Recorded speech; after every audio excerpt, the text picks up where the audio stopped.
नमस्कार, आप देख रहे हैं जनसत्य न्यूज और मैं हूं आपके साथ भारती सिंह। उत्तर प्रदेश में एक बार फिर मनचलों की हरकत के चलते एक मासूम को अपनी जान गंवानी पड़ी। मनचलों की हरकत के चलते एक होनहार छात्रा अब हमारे बीच नहीं रही।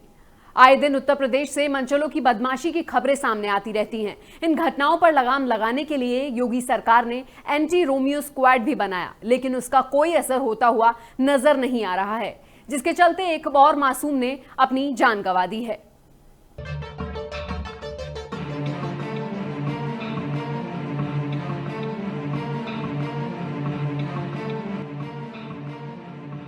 उत्तर प्रदेश में एक बार फिर इंसानियत हुई शर्मसार। बुलंदशहर में मनचलों की वजह से एक और मासूम ने गंवाई जान। मनचलों की भेंट चढ़ी एक होनहार छात्रा। सवाल वही कि मनचलों पर आखिर कब होगी सख्त कार्रवाई। उत्तर प्रदेश से एक बार फिर इंसानियत को शर्मसार करने वाली घटना सामने आई है। एक बार फिर मनचलों की वजह से एक मासूम को अपनी जान गंवानी पड़ी। कोरोना काल में अपने परिवार के साथ समय बिताने आई सुदीक्षा भाटी अब हमारे बीच नहीं है।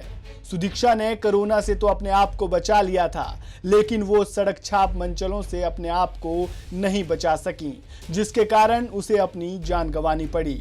यूपी के बुलंदशहर में अपने चाचा के साथ बाइक पर बैठकर सुदीक्षा औरंगाबाद अपने मामा के घर जा रही थी, लेकिन अपने घर से मामा के घर के लिए शुरू किया ये सफर उसकी जिंदगी का आखिरी सफर बनकर रह गया। सड़क पर कुछ मनचले बुलेट में बैठकर उनका पीछा कर रहे थे।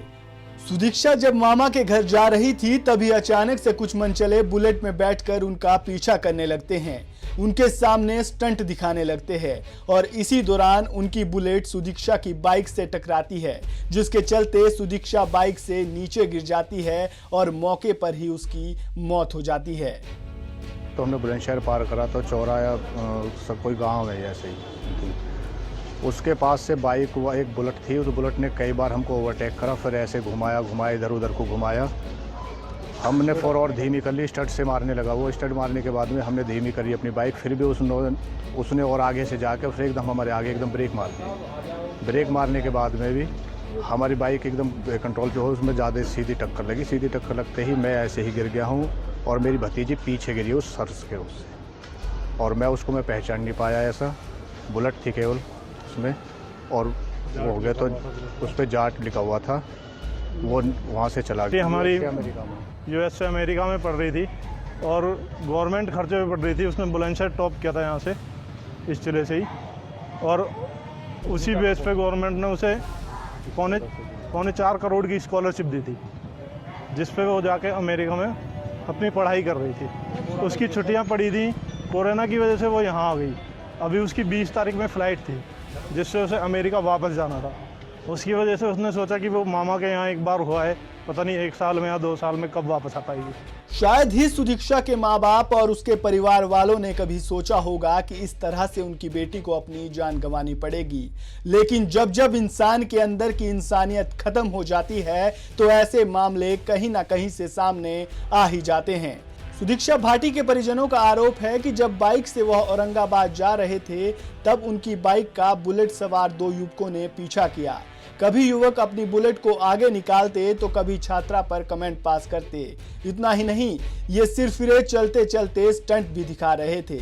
इसी दौरान अचानक बुलेट सवार युवकों ने अपनी बाइक का ब्रेक लगा दिया और बुलेट की टक्कर सुदीक्षा की बाइक से हो गई। बाइक गिर गई और सुदीक्षा घायल हो गई। सुदीक्षा ने मौके पर ही दम तोड़ दिया। गौतम बुद्ध नगर के दादरी की रहने वाली सुदीक्षा भाटी एक होनहार छात्रा थी। गौतम बुद्ध नगर के दादरी तहसील की रहने वाली सुदीक्षा बेहद गरीब परिवार से संबंध रखती थी। गुजर बसर करने के लिए सुदीक्षा के पिता ढाबा चलाते हैं। सुदीक्षा स्कॉलरशिप पर अमेरिका के बॉब्सन में पढ़ाई कर रही थी। सुदीक्षा ने बेसिक शिक्षा विभाग के परिषदीय स्कूल से कक्षा 5 तक पढ़ाई की। इसके बाद एंट्रांस टेस्ट के जरिए सुदीक्षा का एडमिशन HCL के मालिक शिव नदार के सिकंदराबाद से स्कूल में हुआ। सुदीक्षा ने यूपी की इंटरमीडिएट की परीक्षा में भी टॉप किया था। इसके बाद उच्च शिक्षा के लिए उनका चयन अमेरिका के कॉलेज में हुआ। विदेश में पढ़ाई के लिए सुदीक्षा को HCL ने मदद का हाथ आगे बढ़ाया और सुदीक्षा को 3.80 करोड़ रुपए की स्कॉलरशिप भी दी गई थी। सुदीक्षा छुट्टियां बिताने अमेरिका से अपने घर आई हुई थी, लेकिन कोरोना काल के चलते वो अमेरिका वापस नहीं जा सकी। सुदीक्षा को 20 अगस्त को अमेरिका वापस जाना था, लेकिन ऐसा होता उससे पहले ही सड़क हादसे में उनकी जान चली गई। सड़क छाप मंचलों की हरकतों ने एक बार फिर यूपी को शर्मसार किया है, लेकिन अब सवाल यही है कि आखिर कब तक इस तरह की घटनाएं सामने आती रहेंगी, आखिर कब तक मासूम मंचलों की भेंट चढ़ती रहेंगी। सवाल तो बहुत सारे हैं, लेकिन उनका जवाब कब मिलेगा ये देखना अभी बाकी है। Bureau report, Jansatya news. जी हां, एक बार फिर मंचलों की हरकत की वजह से एक मासूम को अपनी जान गंवानी पड़ी। मंचलों की छेड़खानी की वजह से एक होनहार छात्रा तड़प तड़प कर सड़क पर मर गई। अब ऐसे में सवाल ये उठता है कि आखिर यूपी सरकार में मंचलों पर निर्णायक प्रहार कब होगा। अगर आपको हमारा वीडियो पसंद आया तो इसे लाइक करें, शेयर करें, हमारे चैनल को सब्सक्राइब करना न भूलें। धन्यवाद।